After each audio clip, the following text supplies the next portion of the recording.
would like to begin by acknowledging the traditional custodians of the land on which I live and work, the Gundungurra land and people. I pay my respects to their elders, past, present, and emerging, and extend that respect to all Aboriginal and Torres Strait Islander people.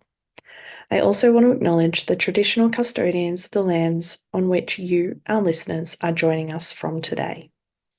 I recognise the deep connection that First Nations people have to this land, their enduring culture, and their commitment to the preservation and care for their country. This land was never ceded, and it always was and always will be Aboriginal land. Hey there, and welcome to Beyond the Surface, the podcast where we explore the stories of people who have survived religious trauma, left high control or cult communities, and are deconstructing their faith.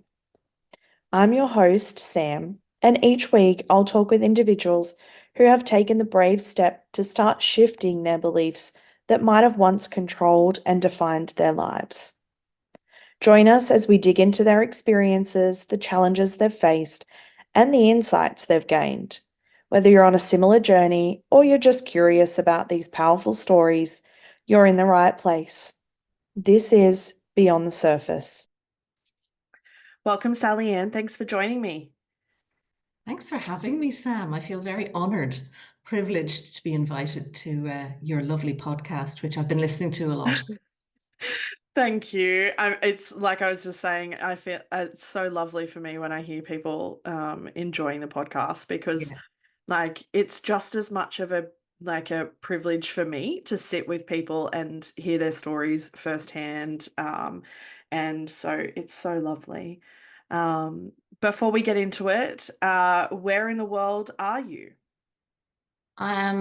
So I'm not in the place where my accent sounds like I am.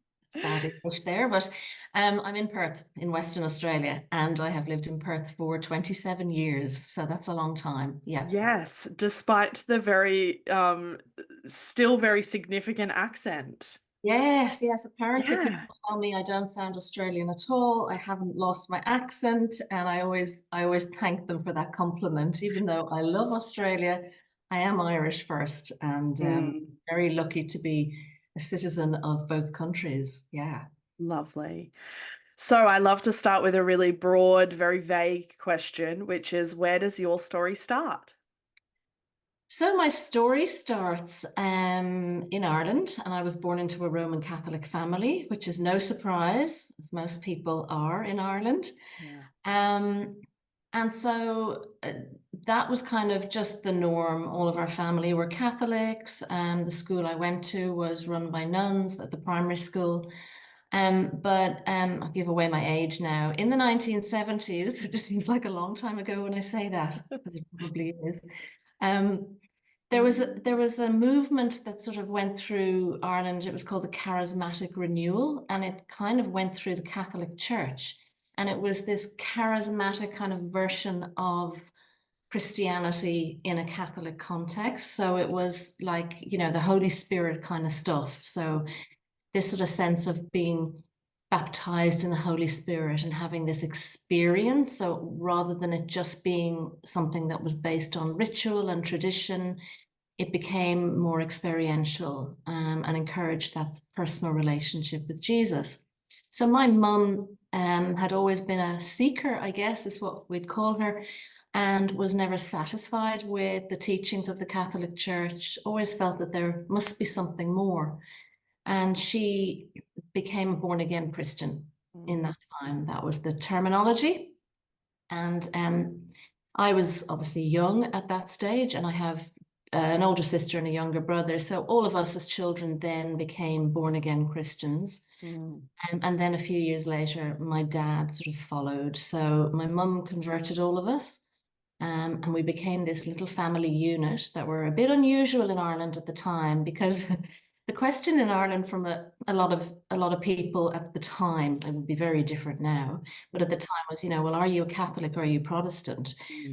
And when you say neither, it was almost like, well, what else is there? Like, is there something else? Yeah, what are the other options? Yeah, that's right. There weren't really any. Yeah. And so we became quite, I wouldn't probably the way to say it is my parents became really quite evangelical in their beliefs. And so it became difficult for us, I think, to spend a lot of time around other family members, around other people who were Catholic. There was maybe this sense in our family that, well, we had the truth Mm. and that Catholics weren't real Christians. And so we went to an evangelical church. So my parents left the Catholic Church. We went to an evangelical church, which is not evangelical in the way that we think of kind of the American evangelical. It was more just a very Bible-based, conservative, traditional kind of church. Mm. None of that Holy Spirit nonsense. It was all just, let's stand up now and read some hymns, and then we'll sit down and we'll pray, and then we'll listen to the man preach, and then we'll have another few hymns, and then we'll all like have a nice cup of tea afterwards. Very much It's that. still quite liturgical almost. Yes, Yeah. liturgical. And my sister and I think at that point we'd been in that church for quite a number of years, and we were teenagers, and we basically turned around to Bored? our parents and said, "Look, we're really bored. There's got to be something else." And so our parents, who were obviously wanted us to find the right place to be, all credit to them, they kind of said, "Okay, well, we'll go looking for another church." Mm. And so we did find another church, and that was called the Apostolic Church. So the Apostolic Church started during the Welsh revival of the early 1900s in Wales, and then they've planted churches out around across the world. So that's a Pentecostal church. Mhm. And I was kind of, as I was preparing for this, I was like, what word would I use to describe that? And the word I kind of thought was a bit wild. Yeah. And Not so so boring, I suspect. Oh, very different. Yeah, it had like, well, the music for a start wasn't on an Mm. organ, there were guitars and drums, and there were people singing up the front, a lot of speaking in tongues, a lot of very excitable kind of worship, prophecy, people being baptized in the Holy Spirit, slain in the Spirit, all these terms that just never leave you. Yeah, I know. Um, and we loved that. We became very involved in the church, and that kind of became what very much and it was quite a small church, so it wasn't a huge church in Ireland at the time, but we had the truth. Mm. We absolutely had it, and almost kind of, well, yeah, kind of felt sorry for anybody else who didn't believe what we believed, because we Mm. had the right version. And I always considered myself very lucky, although lucky was not a word that I was allowed to use, because Because it's not like it's God ordained. right, it's not luck. That's exactly right. I was blessed. Hmm. I had the truth, and it was Yeah. then my mission to tell all my friends, all these people that I went to school with who were lost, and didn't know and needed to know Jesus, because otherwise they were going to hell. Mm. That's a little bit of, I suppose, my earlier life into my sort of teenage years. Was it the Pentecostal church where things became personal for you, as in you had a personal faith in God as opposed to just what your family raised you in, or did that come a bit earlier? I think, um, I think I always felt it was personal. Mm. I always felt that it was my choice. So I was 8 years old when I made that decision, Mm-hmm. which at the time and for a very long time, I was convinced that it was my decision, and I never questioned that. So even in my teenage years, I think I just became more, what's the word? More intense, more sort of determined to be the best Christian that I could be. Mm. It is interesting, though, I never felt like I quite hit the mark. I was always trying really, really hard. Yeah. Um, I think for me, I really took that message that I was a sinner and that I was born sinful. And I remember that verse in the Bible that I really took to heart, was that all of my righteous or good deeds are like filthy rags in God's eyes. I Yeah. really took that to heart. I really believed that. I was quite a sensitive child as well, so I kind of really felt like, yeah, it's me. There's definitely, something wrong with me, and I need Jesus to Mm. make me right and to make me good.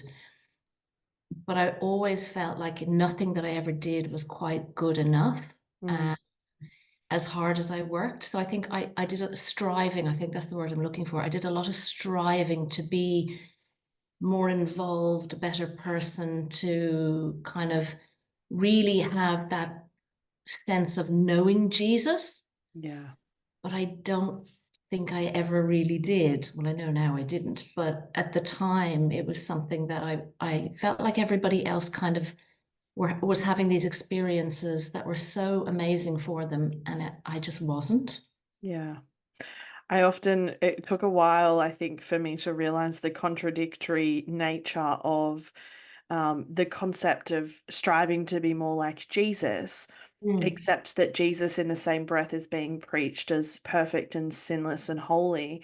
And Yeah, so we have this constant strive to be perfect, sinless, and holy, which is the yes, most unattainable goal. And so it just leaves us chronically feeling like we are never measuring up.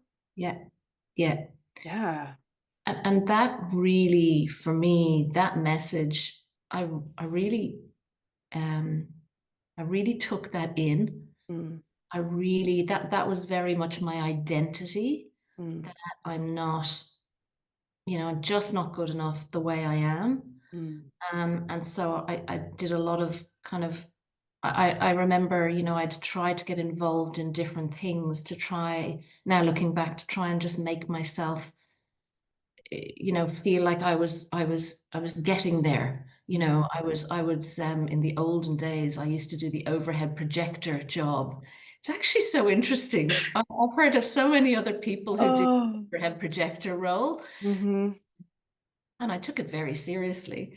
Mm. Um, it was also great to have a role like that in the church because it meant that I was distracted doing that. Other odd things were going on in the service. And then I was in the worship team, and I aspired to be, a really to be like, the main singer, the lead singer in the worship team. And then I aspired to be later on a connect group leader in the church that we were in Australia. And I was always kind of aspiring to sort of be in a position where I would kind of feel like, I'm there now, I've arrived. Mm. I am this great woman of God that I've been working so hard to become.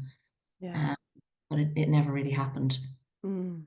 Mm. What was it like for you as you sort of left high school and I'm assuming possibly even left home and you were outside of that home environment?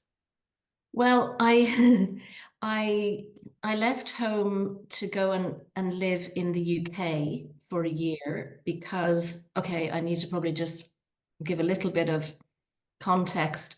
So the pastor of that church in Ireland is my father-in-law. So Ah, yes, we buried that lead, didn't we?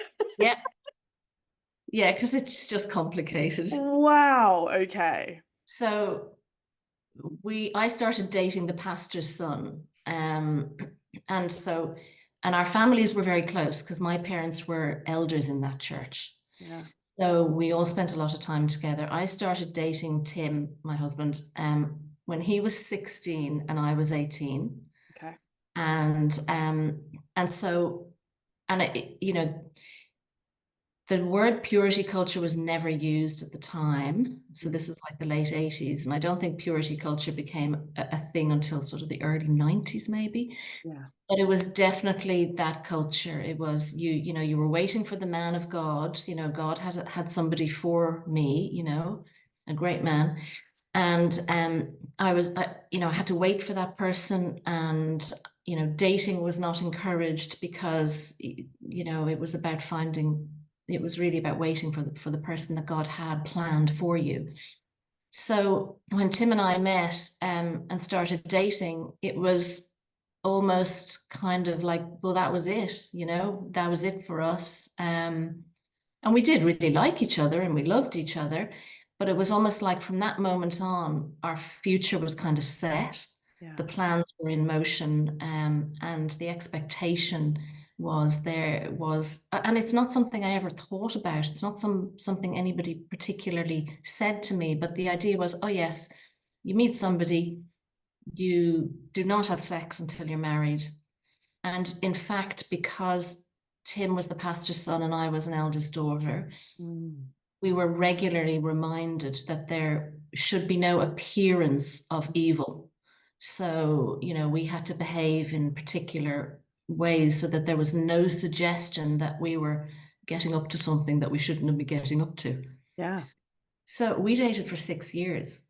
Um, Wow. That mhm. is a really long amount of time in the world of Christian dating. It is, but we were so young. And particularly because Tim was, 2 years younger than me. So he was 21 and I was 23 by the time we got married.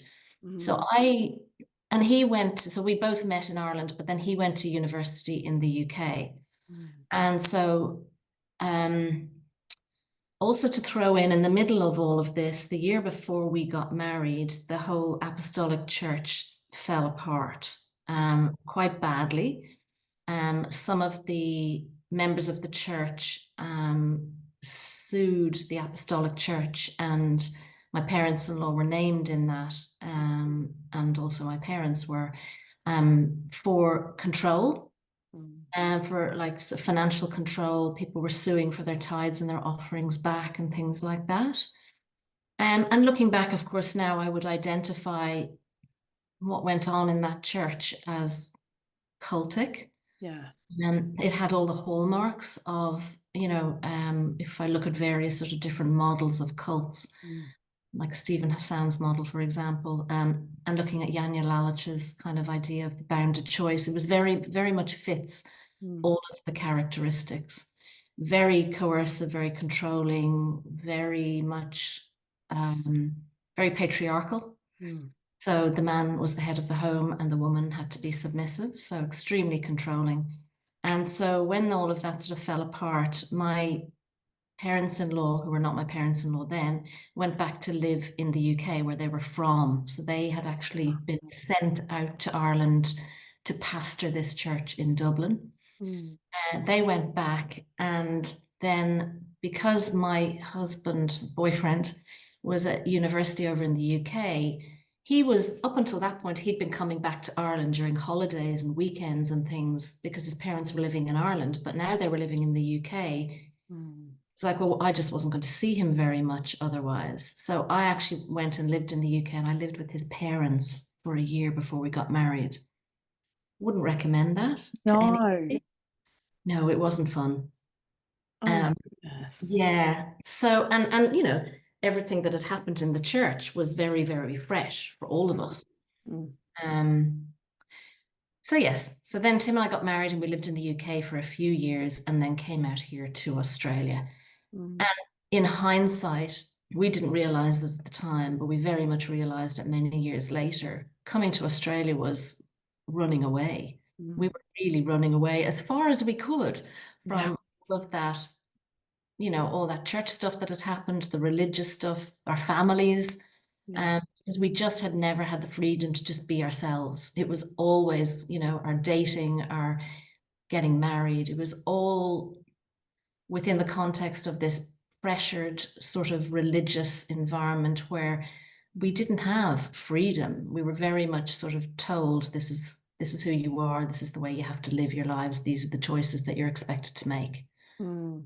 Um, I'm curious how those very traditional gender roles played out early on in your marriage. Early on, they weren't really an issue. It was interesting. I think probably because I didn't challenge it. Mm. And also, I think because my husband was never as religious as I was. Okay. For him, his experience is quite different to mine because he was born into that environment. He was born into the apostolic church. I think for him, he just kind of went along with it. He's also a very different personality to me. He's very much like, he just he doesn't really worry about things. He doesn't think too much about those kind of things. He's like, if I believe this because, I've always been told it, but it might not be true, and that doesn't really bother him. So he's not earnest and passionate, and never really was about his faith. So I was the sort of more spiritual one of the two of us. You were on fire and he was lukewarm. I was on fire, and I was always kind of driving the thing along and going, come on, we need to be a great kind of couple, who are passionate about the Lord and this kind of thing. It wasn't really. I think when we kind of were free of all of that, our first few years of marriage were great. And, we came out to Australia and we had a fantastic time, really, really enjoyed it. Found a church that was, really lovely, actually, and really, it was a Christian City church. Well, it was a vineyard when we joined it, but a Christian City church. But I have to say the pastors of that church were not your typical sort of C3 pastors. Right. They were really lovely people. They didn't put pressure on us. They, not saying that, obviously that church had problems, but for us, that was actually quite a place of healing when we first started going to that church, and they were very accepting, and we explained what we'd been through in the church in Ireland, and they were like, you know what, just be here and just sit and receive healing for as long as it takes, no pressure. And that's what we really needed at the time. So yeah. Did you stay in that church?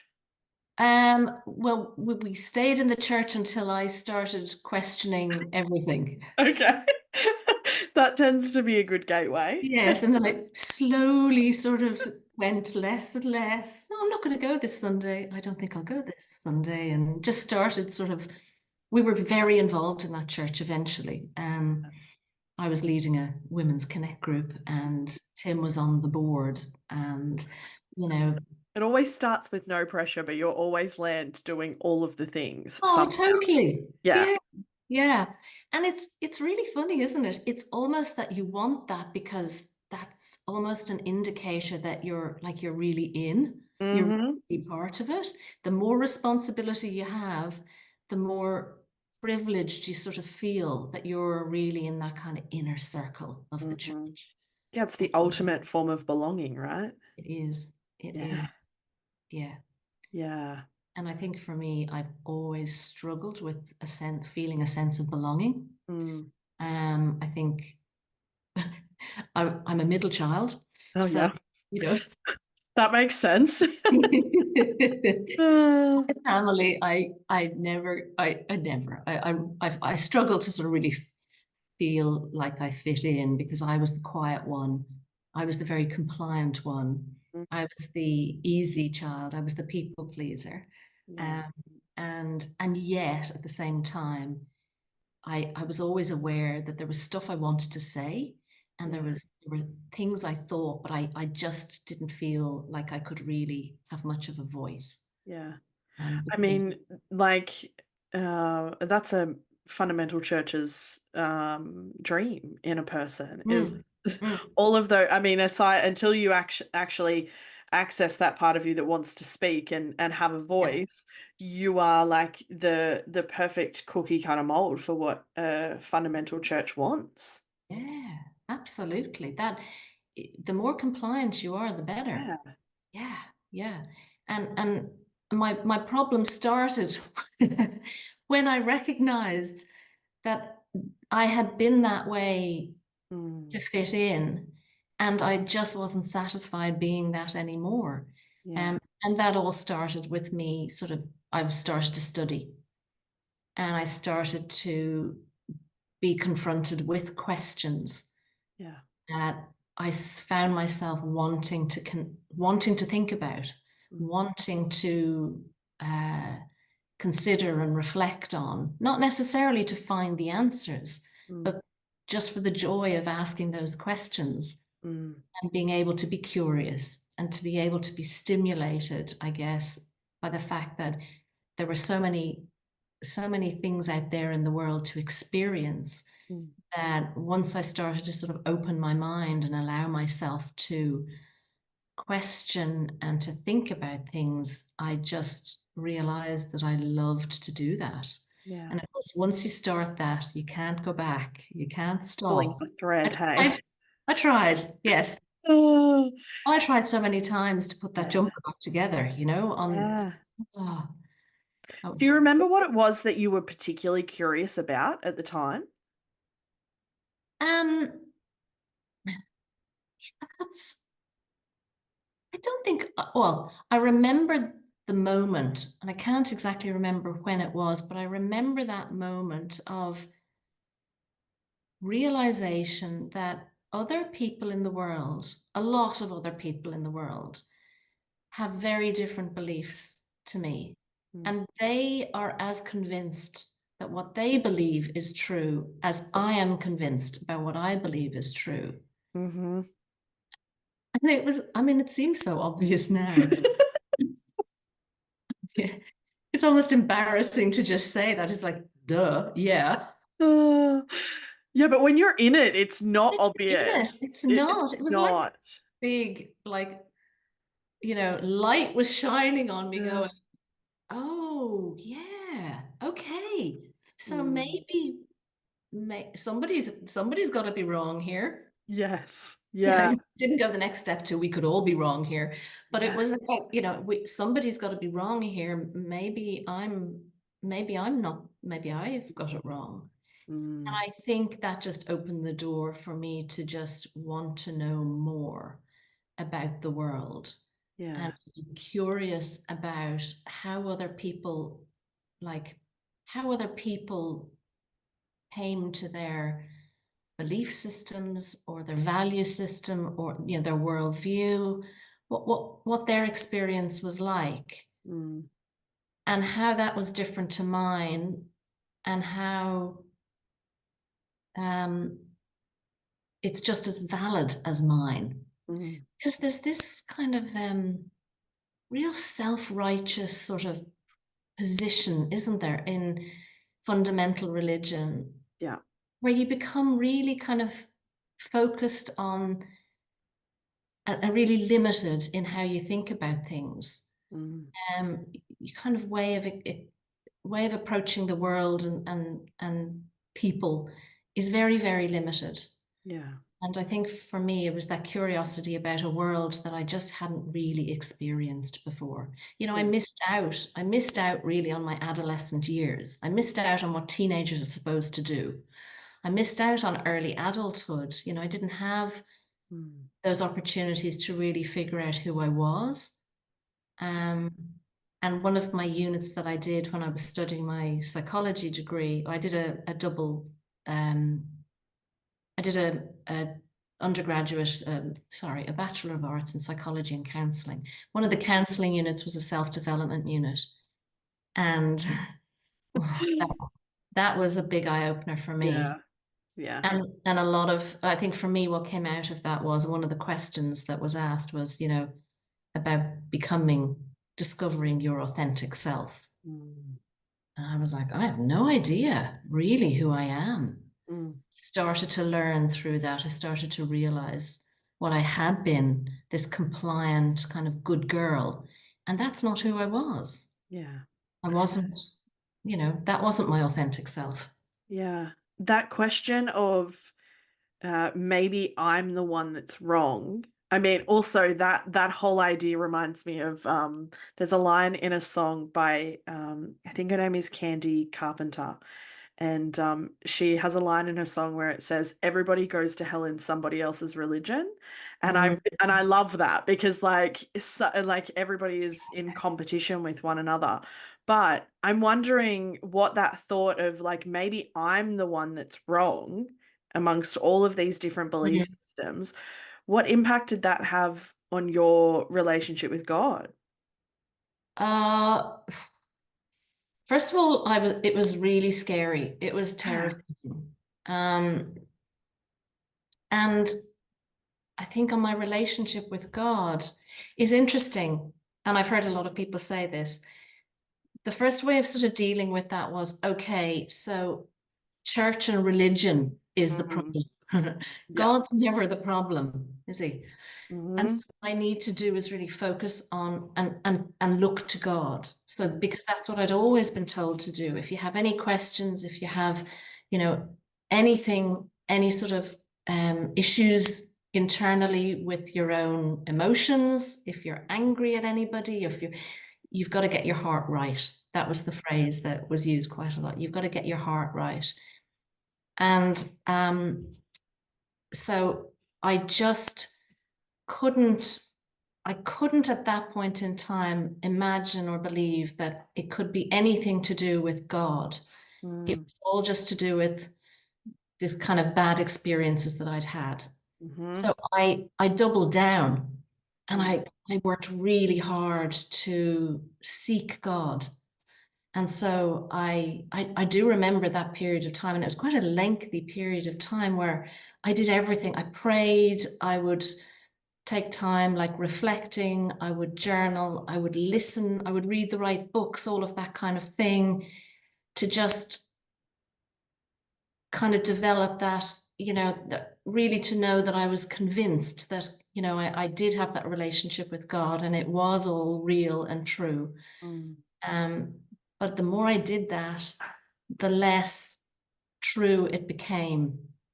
It almost sounds like you became legalistic about trying to desperately maintain that relationship with God. Yeah, very much so. Yeah. Yeah. And I think that was the core of a lot of my belief as well. It was very legalistic. Mm. Um, and so I became, in a way, even more sort of fundamental. I remember having thoughts like, when I was really seeking God and looking at, well, what is a true Christian? What Mm. does my life need to look like? And having that sort of thought, like, if I really believed what I claim to believe, if I really, really believed that Jesus is the way, the truth, and the life, and that Mm. anybody who doesn't believe in him is going to hell, then why am I not out there trying to spread the gospel to everybody Mm. I could possibly do that with? Yeah. What am I doing sitting in my nice house, driving my nice car, going out for dinner and, having fun? Mm. Again, that was the whole fundamentalist legalistic approach. It was the all or nothing, the black or white, very, very much. I really clung to that. Mm. And I to me, it was like, well, I mean, first of all, I actually, again, that I was the problem. I suppose that's what I'm saying. Again, I was the problem because I wasn't doing that. Yeah. Uh, and yet, over time, as I started to branch out in what I listened to and read and studied, um, and I intentionally stayed away from anything that was atheistic because I Hmm. was, I don't want to be influenced by that stuff. Mm. So I read a lot of writings and listened to people who were sort of more progressive Christians or Christians who had a different view about things. But the more I did that, the less sense it made. Yeah. It just didn't make sense. And the more I thought about this God that I'd been told about, the Mm. more I just I couldn't understand. I just couldn't get my head around how this God who was supposed to be loving Mm. created me and every other person and loved us so much. And at the same time, because we were born sinful, not our fault, nothing we did, we didn't choose to be born. Yeah. And yet, because of that, and because of what Adam and Eve did, way back, Hmm. we're somehow all going to hell. Yeah. And I think I had children at that stage, and I remember thinking, but there's nothing my children could do that Yeah. would make me send them to hell. I might be really unhappy with things that they do. I might, have sort of consequences for those actions. But I would do everything I could as a parent to prevent my children from suffering like that. Yeah. And yet God claims to be the ultimate father, the Mm. ultimate parent. And he can kind of, and not just he can sit by and watch his children go to hell, but he set the whole system up. Mm. Yeah. And I'm like, any idiot could see Mm. that if you set this system up, Mm. gave these two people, Adam and Eve, Also, the for the record, Eve was framed. She was she was. framed. Absolutely. But it was just, they were just set up to fail. Yeah. I'm not God. I'm just a mere human being. And I could probably work out it's not going to go well, guys. Yeah. It's just not going to go well. But I'm just going to do it anyway. And then I'm going to just, wipe them all out with the flood because Mm. clearly, and then try again because clearly that didn't work. So we'll try plan B. Yeah. Just, I mean, at this point in time now, I can just say to me, it just sounds ridiculous. Yeah. I think But what was it like at the time? Because I remember what that would like yeah. going, I call it the mental gymnastics that I used to try and Oh, play to make it make sense because there was, that desperation to cling on to what I know to be true that now maybe is not true. And I know that I oh, also sit here and can talk about it and laugh about it in some ways. But at the time, he yeah. was awful. Yes. Yeah. It was so scary. Yeah. I was in so much turmoil. I really did go into depression. I experienced a lot of anxiety. And I was very angry. Mm. I was actually really angry because I couldn't find an answer. And I Mm. was really trying, and God wasn't answering me. And I was doing all the things like, seeking God, and I wasn't giving up. I didn't just walk away. I Mm. actually tried to hold on. It was not my choice. It Yeah. was definitely not my choice to leave. And Yeah. so I felt really confused. I did a lot of flip-flopping, a lot of, okay, no, I'm just going to choose to believe. So that's what Yeah. I'm going to choose to believe. So I tried that bit for a while. Yeah. And I think the other aspect for me at the time was it was extremely lonely. I didn't have anybody I could talk to about it because the people who were Christians, well, I couldn't talk to them because, they didn't, They're obviously, just going to pray for you. of course. And I did try. I mean, I did talk to a couple of the pastors, and they engaged. We were able to have some good conversations. But at the end of the day, the answer was always come back to Jesus. That's the answer.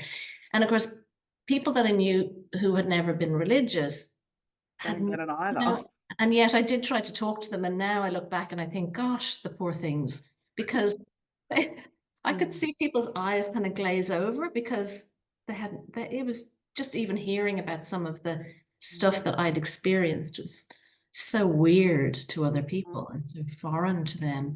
So it was extremely lonely. Yeah. Uh, and it was, yeah, very scary. And for me, interestingly enough, one of the biggest fears that I had was that me letting go of my faith Mm. and not being able to call myself a Christian anymore, I was going to be leading my children astray. Yeah. My biggest fear was I could deal with the fact that I might go to hell. Mm. I'm an adult, it's my choice. But the idea that my children might go to hell because of me Mm. was that kept me in for quite a long time, that fear. Um, Yeah, and it, I'm curious what it was like for you unraveling this, like, because once you start pulling on that thread, it doesn't really stop. You can keep trying to chop it off, but it's going to keep pulling. yeah. And what that was like for you as a mum, but also were you and Tim doing this at the same time? Were you both pulling on the same threads? Because that's also tricky. No, we were not. Yeah. And we did have some significant issues in our marriage because of that. Yeah. Also, of course, I was starting to realize that I wanted to be independent. I wanted to be autonomous. I wasn't going to be submitting anymore. Not that we had a particularly, he was the head of the house and I was submitting. It wasn't really so much in that very clear structure. But because of what we've been brought up in, there was still this sort of tendency for Tim to be a more decision maker, in charge type of thing, and me to be sort of looking to him to lead us. So I used to give him a terribly hard time because he wasn't this great man of God leading his family spiritually. Yeah. And I used to, really give him a hard time for that. And then when I started to deconstruct, I gave the poor guy a hard time for not deconstructing the way I was. It was like, Yeah. I've got whiplash. I don't know what's going on here. Either way, I can't be what you want me to be.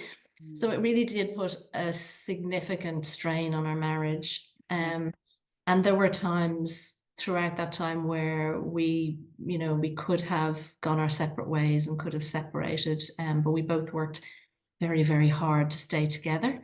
Yeah. And for my kids, it's really funny when I did tell them, and I told my daughter, who I have a son and my daughter's 4 years younger than him. So I can't remember how old they were when I told them, maybe like 13, 14 and 18. I kind of sat them down and said, look, I just want to let you guys know that I'm not a Christian anymore. And I was really worried about how this would go, and they were both just kind of like, okay.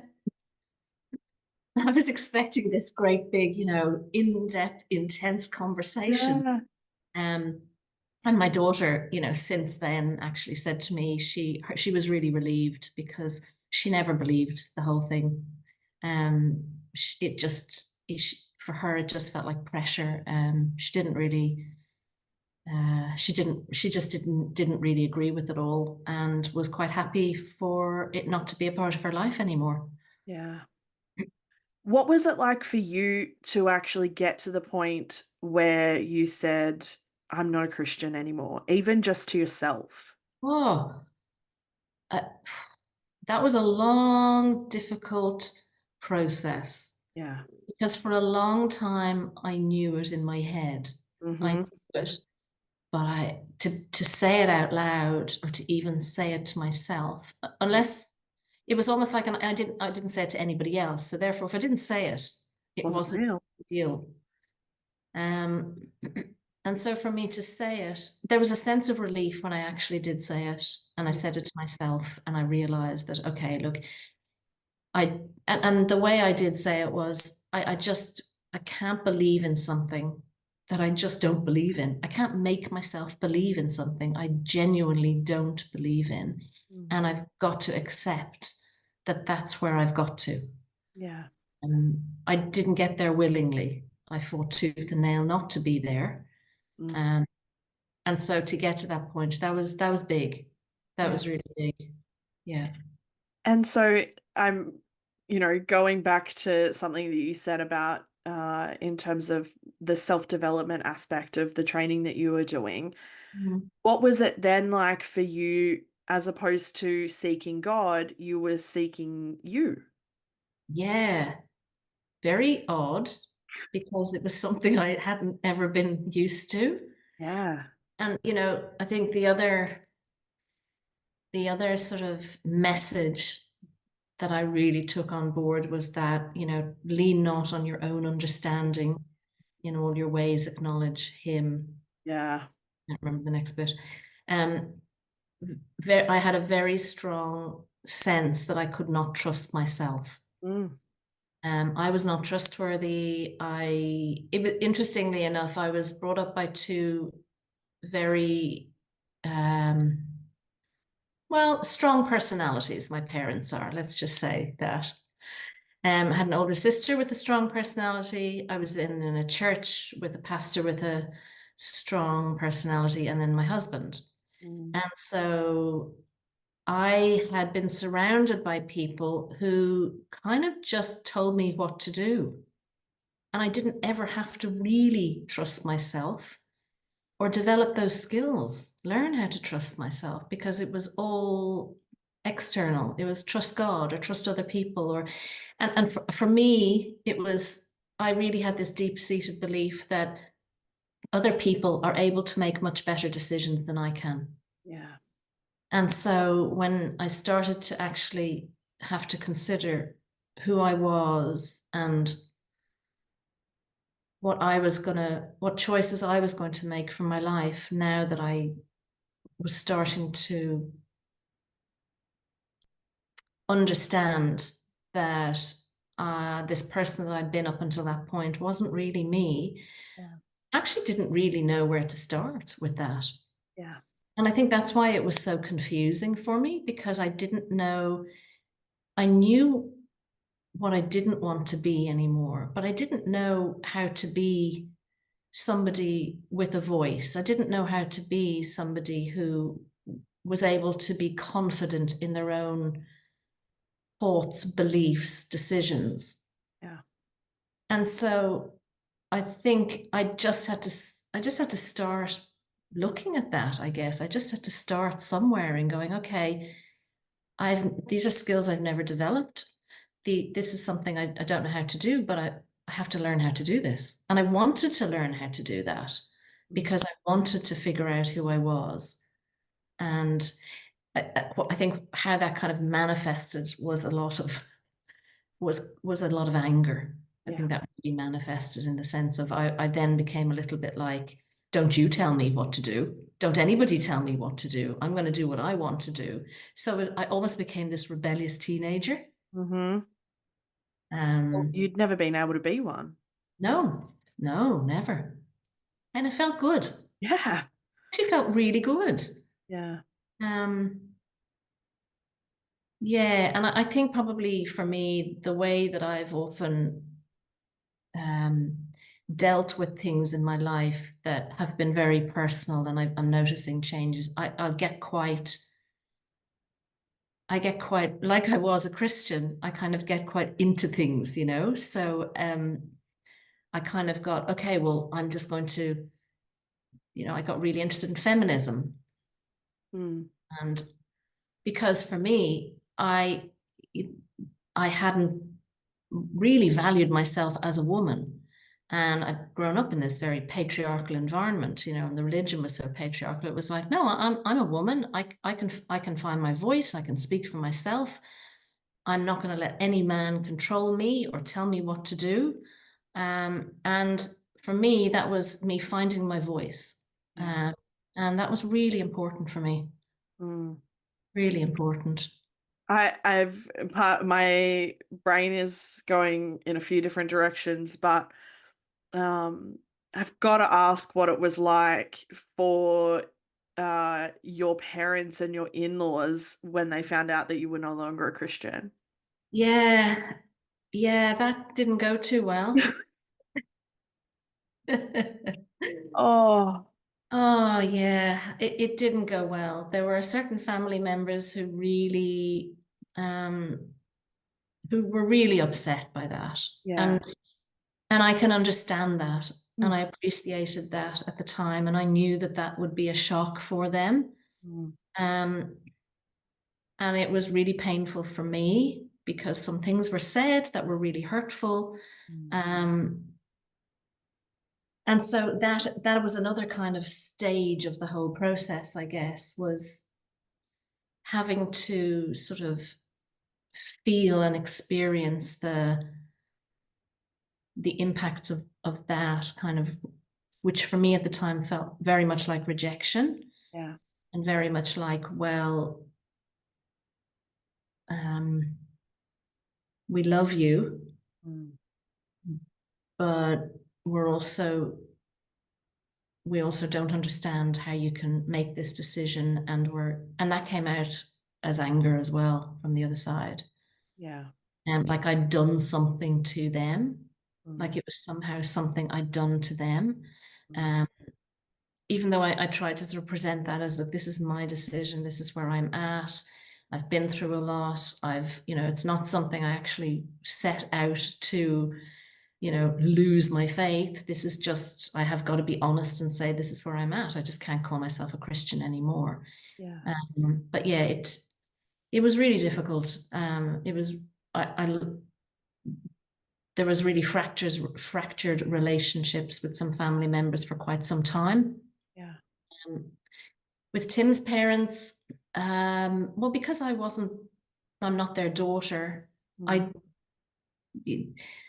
it actually was a bit easier with them in some ways when I had those conversations with them. Um, but then over time, as I started at that point, I didn't really realize I'd experienced religious trauma. Mm. And so it wasn't until years later that I actually realized the harm that had been caused by what some of the things that went on in the Apostolic Church. And I don't have a relationship with them anymore because as I started to realize the abuse that had occurred there, I mean, I I wasn't going to go back to them, and Mm. it's difficult. They were my parents-in-law, and at the same time, if they weren't my parents-in-law, I wouldn't have anything to do with them. So for me, and it also living in Australia far away makes that much easier. Mm. You know, the physical distance makes that easier, but I just couldn't really have anything to do with them anymore because it just became too painful. Mm. Um, and I'm not, without going into too much detail, they kind of went on to do another church, run another church. Mm. And so I was like, no, no, I can't. I just can't deal with that. I can't hear about that. Um, it just makes me too angry, I suppose, as well, that people who perpetuate this kind of abuse, um, and not that I know that that is being done by them. I'm not saying that they are, but uh, it how do you stop this from happening, you know? And I know that's just to see that other people are kind of drawn into that by this sort of charismatic leader who seems to have all of the answers and Yeah. continue to kind of, you know, put themselves in that position of being the one who's admired and looked up to. I'm like, no, I'm not dealing with that anymore. That is not helpful for me, for my life. Mm. We know that, having language for our experience is so important and so vital. I'm curious what it was like for you to have the language of religious trauma. It was so validating. Um, and it was Marlene Winell's book, Leaving the Fold, that Yeah. I read. And I remember reading that book and like every page, every sentence was, yes, this is my experience. This is what I went through. This is what was done. Yeah. It was so, I think for me, it gave some clarity to my experience, Yeah. which had been, as I said, sort of very messy and confusing. Just to understand that it was trauma that I experienced. Because for a long time, I think I felt like I'm just overreacting to all of this. You know, chill out, Sallyann. You're just being a bit overdramatic about the whole thing. It wasn't that bad. Other people have had a lot worse. But then it was interesting when I would tell people about things that had happened in the Apostolic Church that I just kind of told them as a sort of a passing comment. You know, it's only when you tell people and you see their reactions that you actually realize, oh yeah, that was really, really weird. Yeah. Yeah. I have had quite a few people where I'll share stories, and it will be anything from that's weird to that's batshit crazy to like Yes, that's exactly. actually really fucked. Like that's like not okay. And No. it's such a spectrum of what you hear. But Mm. yeah, it's not until you verbalize things to people who have potentially never even been a part of the church Yeah. world where you get that realization of like, oh, okay, like that's not normal. No, Yeah. no. And it's really bizarre, isn't it? What you just as a child, Mm. as a young person, what you like, I remember having moments thinking, oh, this is kind of a bit weird, but you kind of just went along with it because what choice do you have, really? Mm. I mean, one of the big things that happened in the Apostolic Church was deliverance ministry, and almost everybody who'd been a Catholic had some sort of a demon. Mm. And so when they were building, and we got a new building for one of the churches, and the pastor was into like renovating buildings and things. And so when they renovated that building, they actually converted one of the rooms in that building to be like a ministry room, like a deliverance room. And they actually had like padded cell. It was like a padded cell, padded walls in the room to so that it obviously would so you wouldn't hear the noise of people of the demons screaming when they were being cast out. Oh my gosh. I know. And so there was this constant fear. I mean, this is the stuff I think I only realized later when I realized about religious trauma. I lived with this constant state of fear around. So in the middle of a service, if you coughed, for example, a lot of people who had demons in the middle of a worship service on a Sunday morning, demons would just start manifesting. People would Right. start coughing, and then it would turn into them like making these weird noises and screaming and stuff like that. So I lived constantly, and I'm sure many other people did, with this constant sort of state of sort of vigilance, really, of I mustn't cough, I must sit really quietly, I must not look like I have a demon in me. Yeah, it was really scary, but I don't remember feeling scared Well, it's because all you knew, I suspect. Like, how yeah, are you supposed to know that something is scary until you see that there are other options outside of that? So, the cynical, like humorous part of me goes, people who believe that sort of stuff really must have had a hard time during COVID, like with all of the coughing and like all of no, that. Like, oh my goodness. yeah. Um, I'm curious what it was like for you, like once you started exploring who you were outside of Christianity and who you were outside of that label of being a Christian, what it was like to explore the role of spirituality in your life, whether you wanted it or whether you didn't, and what that sort of looks like for you now. Hmm. Um, I'm I'm not a fan of the word spirituality because it's got Yeah. all sorts of connotations. I understand that it's not used necessarily to mean anything sort of supernatural. Mm, Um, and I guess I really did. I was quite fundamental initially about, I moved kind of completely away from anything religious or spiritual or supernatural. In my mind, it was like none of it. It's all a load of rubbish. None of it is true. There is nothing out there. yeah. If there is something out there, then we're never going to know about it. Mm, I'm never going to know. And that was kind of where I got to. mm. I suppose I'm less cynical about that now, I would say. Yeah. I would call myself an atheist. And an agnostic atheist, probably, in the sense that, look, if there is evidence that's presented to me that tells me otherwise, then great, no problem. I have no issue with that. I don't know that there isn't anything supernatural out there, but from what I can see, from what I know, and from the science, Mm, there isn't anything. There's not enough evidence for mm, me to believe that there is anything out there, mm, and I'm really comfortable with that. In mm. fact, I like it's really odd because I went from a place of certainty Yeah. about everything Mm, to not knowing anything to kind of this place of curiosity yeah. and being okay with mystery in that sense. I don't know.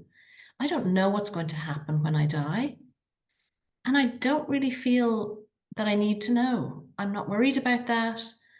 I mean, I think I would just cease to exist Yeah. when my body dies. Mm, Like I didn't exist before I was born. I think it'll be just the same. I don't know that though. yeah. Um, so for me, don't. I'm still very cynical when it comes to crystals and Yeah. all kind of energetic kind of stuff. Yeah.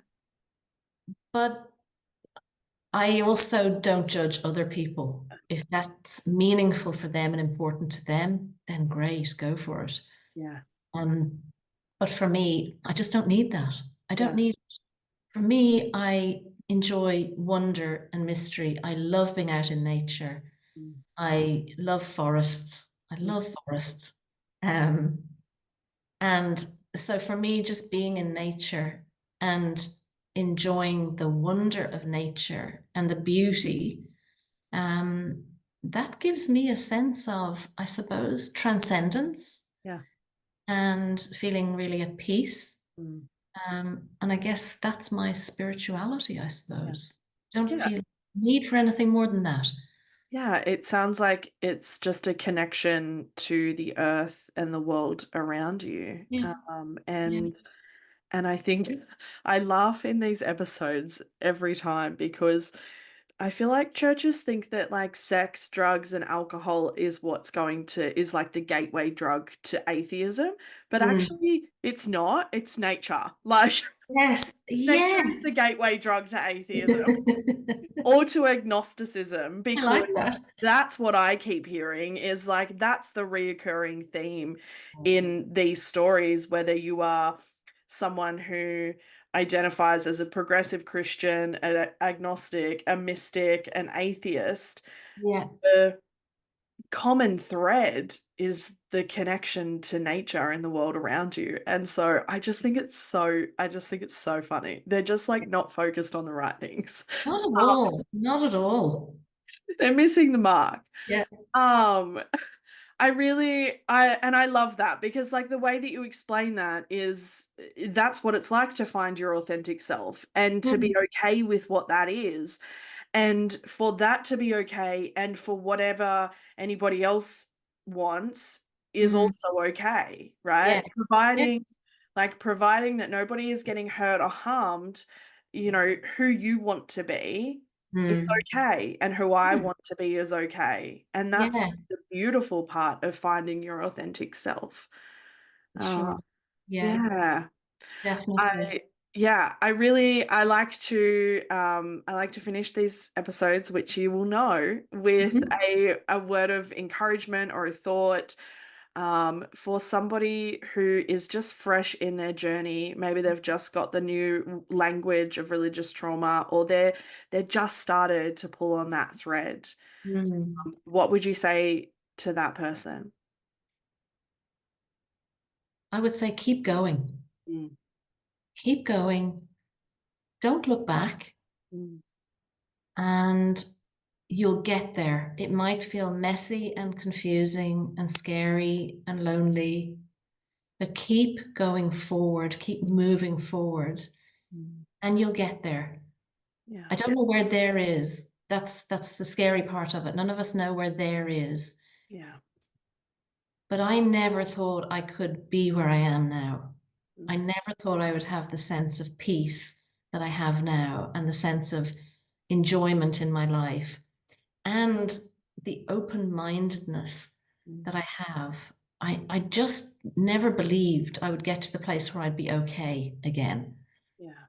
And I'm so much more than okay. Mm, And so if somebody had said to me, you're going to be okay, just keep going, mm, and you do get to a point where things are okay again. And that's what I would say, because I think that's what I needed to hear at the time. mm. I love that. Mm. Thank you for joining me. Thank you so much for having me. It's been great. Really enjoyed it. Thanks for tuning in to this episode of Beyond the Surface. I hope you found today's conversation as insightful and inspiring as I did. If you enjoyed the episode, be sure to subscribe, leave a review, and share it with others who might benefit from these stories. Stay connected with us on social media for updates and more content. I love connecting with all of you. Remember, no matter where you are in your journey, you're not alone. Until next time, keep exploring, keep questioning, and keep moving forward. Take care.